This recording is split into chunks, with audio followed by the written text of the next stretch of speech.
Hello, welcome to the today's lecture on reflex klystron. Okay, in previous lectures we have watched the limitations of vacuum tubes. Okay, conventional tubes.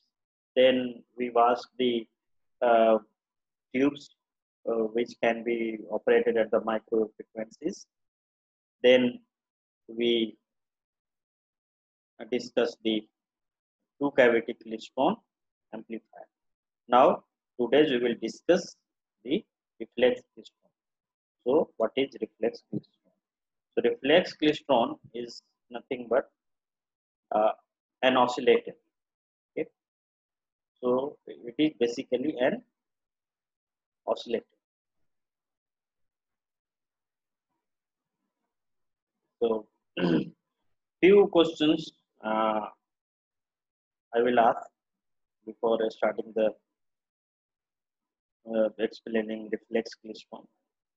So, first question is, how does oscillator work? The answer will be obvious. Oscillator need positive feedback for oscillation. If there will be positive feedback, then there will be a chance of oscillation. Okay. So some obvious questions which are generally asked after studying this two cavity klystron, that two cavity klystron can be used as an oscillator or not. Okay. We are saying that two cavity klystron will be used as an amplifier, but this two cavity klystron may be used as an oscillator or not. Answer is obvious, yes.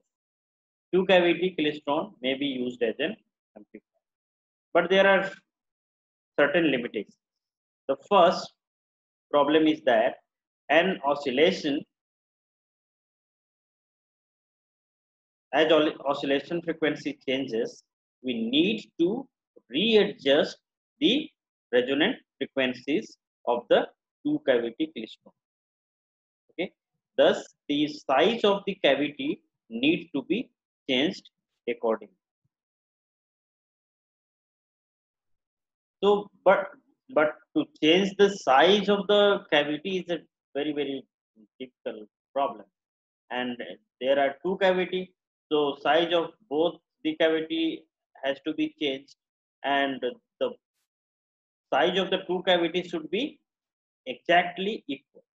So it is very difficult. Okay, first one, to change the size is difficult and that is not feasible. And second one, it is a major disadvantage. That second disadvantage is that we need to readjust the separation between the two cavity to give the feedback in the multiple of 2. As we discussed that for the uh, oscillator, we need positive feedback. Okay, so we need the feedback in multiple of the 2 pi.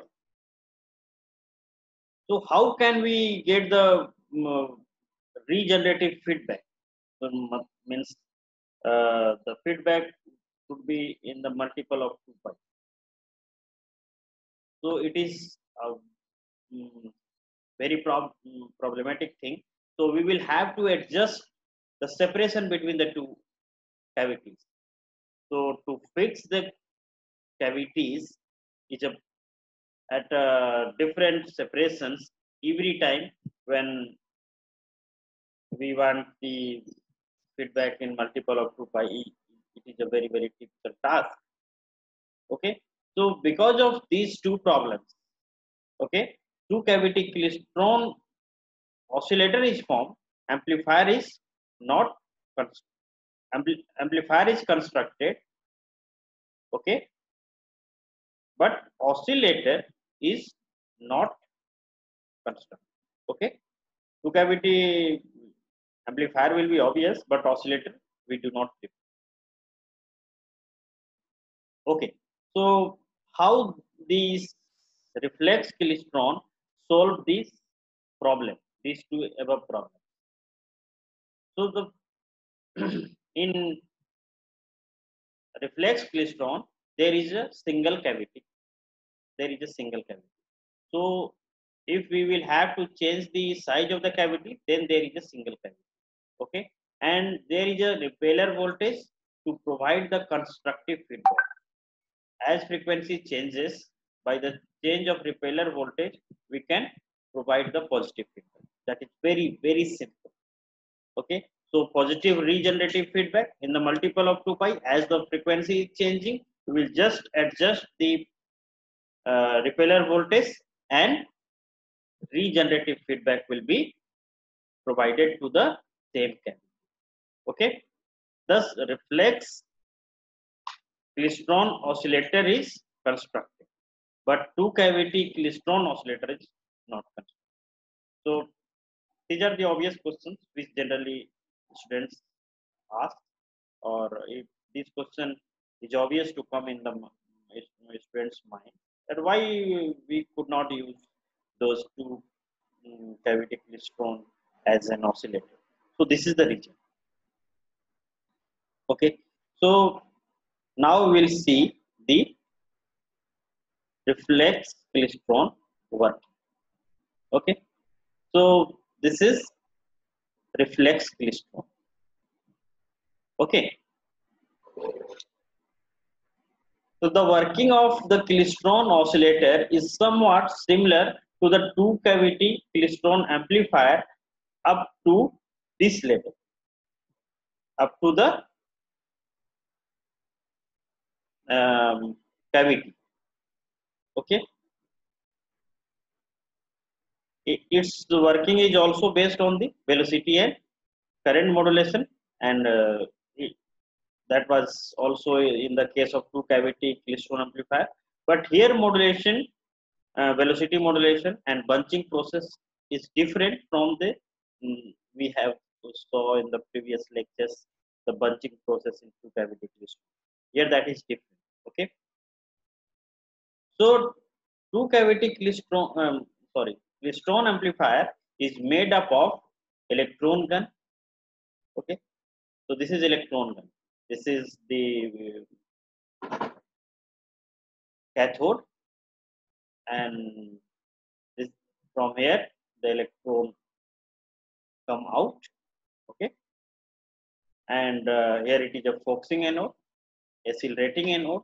So electrons are accelerated and focused. Okay, by using this cathode and focusing anode and accelerating anode. Okay, so and all the electrons reach up to this point, up to this point, up to the cavity with the same velocity, with the same velocity. Now the working starts from here. Okay, and one more thing, this space, this is the repeller space, this is the repeller. It has connected with the negative voltage, so it will repel the electron. It is a very high uh, voltage, and it may be adjusted. It is variable. We can vary this repeller voltage. Okay, so this space between the repeller and this cavity gap, it is the repeller space. Okay, this is the repeller. Okay, now what happens, let us see.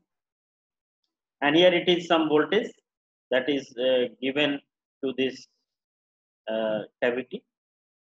Okay, and one more thing, that this is a single cavity uh, oscillator. So this cavity acts as the buncher cavity as well as the catcher cavity. It acts as both. Okay, so how does it work? And the separation between this cavity gap and this repeller is L or delta. Okay, so the electron which is coming in the positive half cycle of this Vs equal to V1 sin omega t means RF signal. Okay, so those electrons which are coming in the positive half cycle of the RF signal, that will be acid. Okay, and if the electron is still rated, it will leave the cavity with a very high velocity. It will leave the cavity with a very high velocity, and it will go deeper into the space, repeller space. Okay, and its velocity will be slower because there is a repeller, so it will repel the electrons up to here. Let us its velocity is now 0, and then repeller will again repel it, so its direction will be reversed, and it will come to this point here in the cavity. Think about another electron which is coming to this cavity gap in the negative cycle of this RF signal. So what will happen? That electron will be deaccelerated. That is, its velocity will be reduced, and it will leave the velocity, this cavity gap, with very small velocity. Okay, and since it has lower velocity, so after traveling certain distance, okay, its velocity will be 0, and it will return back. Okay, so the early electron which was amplified, which was accelerated, whose velocity was very high, that travels deep into the repeller space and come back here, and it takes a longer time. Okay, the concept is different from the two cavity klystron, where the early electron was uh, deaccelerated, and the last electron was accelerated, and so that they are getting bunched. No, here it is not the case. Here it is just opposite. Okay, where in that case, the um, electron which has higher velocity, that reached, that takes the least time to go to the catcher cavity. That took the least time to go to the, because that was having the highest velocity. But here there this electron has the highest velocity, but it is also taking the highest time to come back. Okay, and the late electron which is deaccelerated, uh, which is just returning from here, and it is taking very little time. Okay, and another electron which is, let us suppose, coming when this um, cavity gap voltage was 0. Okay, so it will go up to this space. Okay, and it will come back to it. Okay, so this is the region, and we will see the bunching process in detail into the next phase. Okay,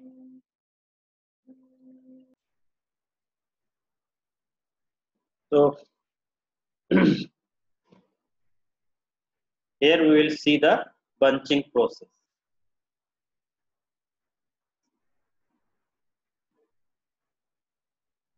Okay, so let us see. Here it is a cavity at this point O, and let us suppose this is your cavity gap. Okay, and let us suppose here it is some electron gun or cathode. Okay, from here electrons will be emitted. Okay, it will go up to here. Here all the electron will reach up to here with the same velocity. But what happens here, it is interesting. So here it is a time, okay. At different time, the voltage across this gap is given with this graph, okay. So here in the x-axis it is time, and here in y-axis it is cavity gap voltage, okay. So cavity gap voltage is like this. So let us suppose the early electron that is reaching to the cavity is this one, and at time ta it is reaching in the cavity at time ta, okay.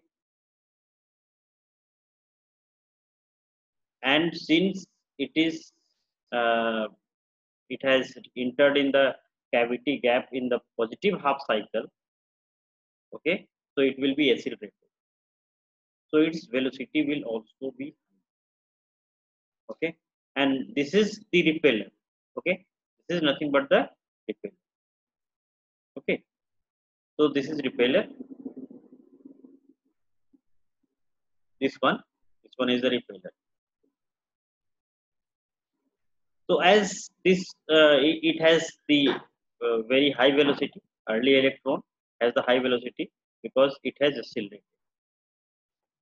Because of its velocity, it will go deeper into the cavity space, okay, repeller space. It will go deeper into the repeller space, okay. And the second electron, let us suppose, which is coming at this time tb, which is coming at the cavity when there is no voltage, when there is no voltage at the cavity gap. So it is, let us suppose, 0 voltage. So it will be neither accelerated nor deaccelerated. So it will continue to travel with the constant velocity, and it will travel lesser distance with respect to the this one earlier, which was accelerated, okay. And let us suppose it will go up to the repeller space up to the distance L naught, and let us suppose this early electron which was accelerated, this go into the repeller space up to Le. And then let us suppose, think about the last electron which is entering into the this cavity space at time tc, and in the negative cycle of the cavity gap. So if the cavity gap voltage is negative, the electron will be deaccelerated, okay. So deaccelerated electron will have the lesser velocity, okay. Its velocity will be reduced, and since its velocity is reduced, it will not go deeper into the repeller space, it will come early to the, okay. And we adjust the repeller voltage and anode voltage so that it reaches here at the same time, and also when the gap voltage is in retarding phase, okay. At td time, the all the electrons come back to the cavity, okay, at the same time. So bunch has been formed, and its bunching time we can control with the help of repeller voltage and anode voltage. And we should ensure that this electron bunch reaches at the cavity when the cavity gap voltage or the RF signal is in repeller retarding phase, in the retarding phase. So if it will be in retarding phase, what will happen? Maximum transfer will take takes place from the electrons to the RF field. So it is not necessary that it will reach at here. It may reach up to here also at this point. Okay. All we may adjust this electron, the repeller voltage and the anode voltage, so that all the electrons gather at the cavity, um, in the cavity space at this time. Okay. So again, it is a retarding phase. So if the electron will reach at this the first retarding phase, so how much time it has taken? Okay, from here to here and here to here. Okay, so how much it has taken? It has taken from here to here. It is 3 by 4. Okay, from here to here it is lambda by 2, and from here to here it is lambda by 4. So it is taking the t by 2 time from here to here, and again t by 4 from here to here. So it will take total time 3 by 4 t, the time period of this one. Okay, so if after this time bunch will be formed, then it will reach back to the cavity in after 3 by 4 t. And if the repeller voltage is reduced, negative voltage is reduced, so what will happen? These electrons go more deeper into the repeller space and takes more time to come back, okay, at the cavity gap, and it will reach at the this one, at second retarding phase. So here it was 3 by 4 t, here it is t plus 3 by 4 t. So it is 1 3 by 4, this is 3 by 4. Okay, so it may be the case that it reaches the cavity in the next phase. Let us suppose from here, okay, at this one. So it will go like this, it will go like this. Oh no, it is not like that. It will go more deeper into a free space. It will go more deeper, and it will go more deeper. So this is another mode. Okay. So this is the third mode. You can say this is the first mode, this is the second mode, this is the third mode. Okay. So for the nth mode, we can take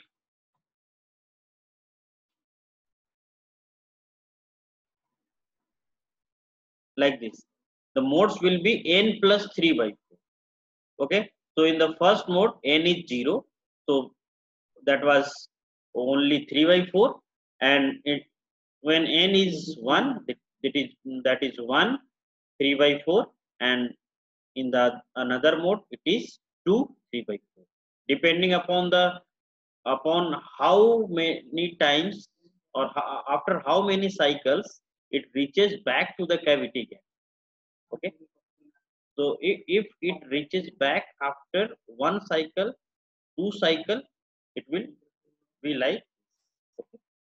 So bunching time depends upon the repeller voltage V gamma VR and the repeller distance L.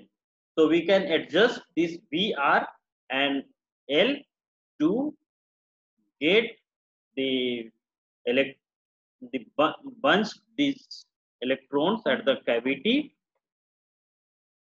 at these times only. Okay, it should reach here at this time,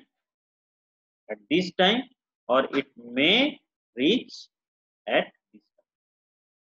Okay, in the from where the retarding phase starts, because when the retarding phase is there and electron bunch reaches there, the maximum transfer takes place from electron bunch to the RF field. Okay, so I think it is clear. So one more time, um, in 1 minute I will conclude. Different electrons will follow the different path depending upon the velocity with which they enter the repeller space. Early electron will enter the cavity gap in positive half of the cycle, and it leaves the cavity with higher velocity. It will go deeper into the repeller space up to LE, then come back to the cavity. Okay, and E naught will enter the cavity gap when gap voltage is 0.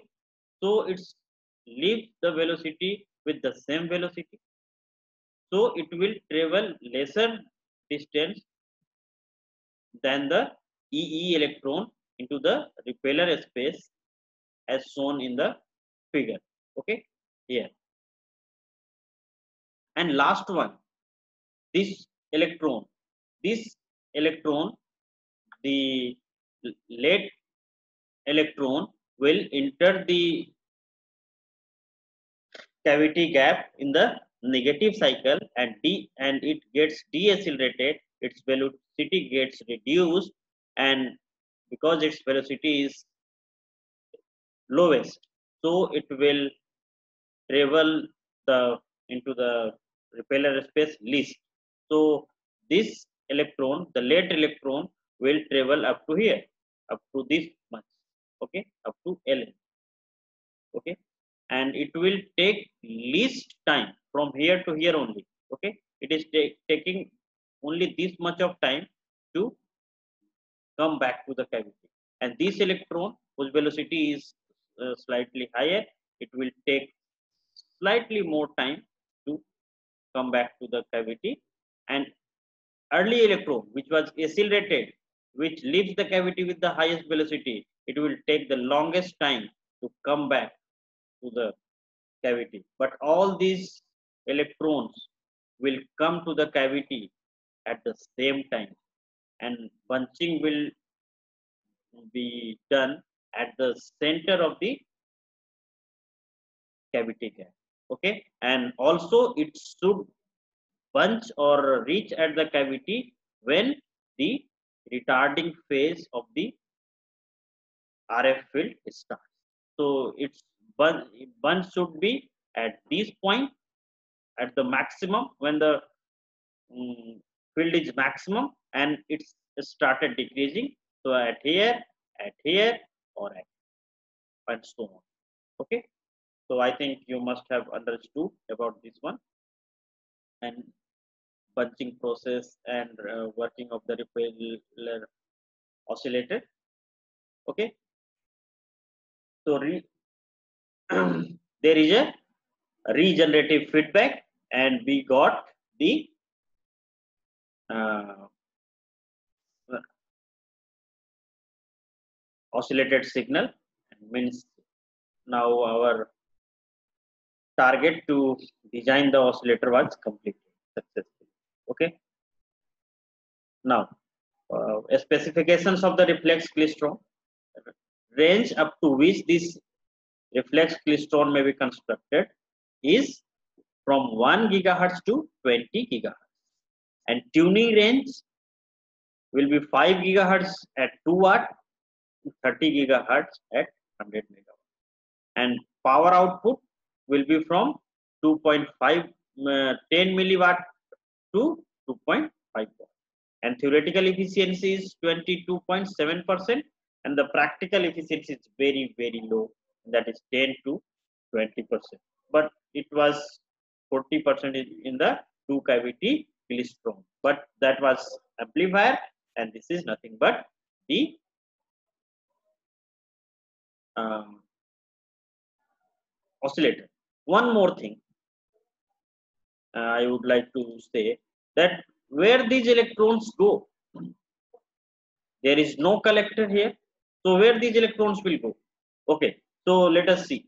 Here it is, this cavity is connected with this voltage, positive voltage. So as the electrons reaches here, okay, and this is collected by the cavity valve, and all the electrons will go to this side. Okay, okay. So I think you must have understood all the points of the repeller. Okay, so now finally I will come to the application part. Okay, so what will be the application of this reflex klystron? Wherever we need oscillator, there will be the requirement of this oscillator. Okay, in radar receivers we need a microwave oscillator. So okay, in radar receivers this reflex klystron is required. In radio receivers, okay, so at microwave frequencies, for radio receivers also we need uh, an oscillator. So okay, so signal source in microwave generator, okay, you see it is generated, already generated, so no problem, it will be required there, but it will produce as we saw that it will produce from 10 of milliwatt to 2 watt, so it produces low power output. So if we need some high power output, we may use the amplifier after this. So local oscillator in receiver, okay, so wherever oscillator is required, it will be, it may be used there. So pump oscillators in the parametric amplifier, okay, so portable microwave links, wherever the oscillator, microwave oscillator is required, it may be used. But one thing we have to keep in mind that it gives a small power from 10 milliwatt to 2 watt. So depending on upon the power requirement, we will take this oscillator. If there is a high power requirement, and if we take this oscillator, we must have to integrate it with the amplifier to get the higher power. Okay, thank you for the watching. Okay, so I think you must have understood what is the reflex klystron oscillator, and what is the working of it, and what is its application, what is its range. So in the next lecture, we will see the traveling wave tubes, okay, slow wave structures. So thank you for the watching, and if you have not subscribed my channel, then please subscribe it. Okay, you will get the latest and the informative video from my side. Okay, thank you.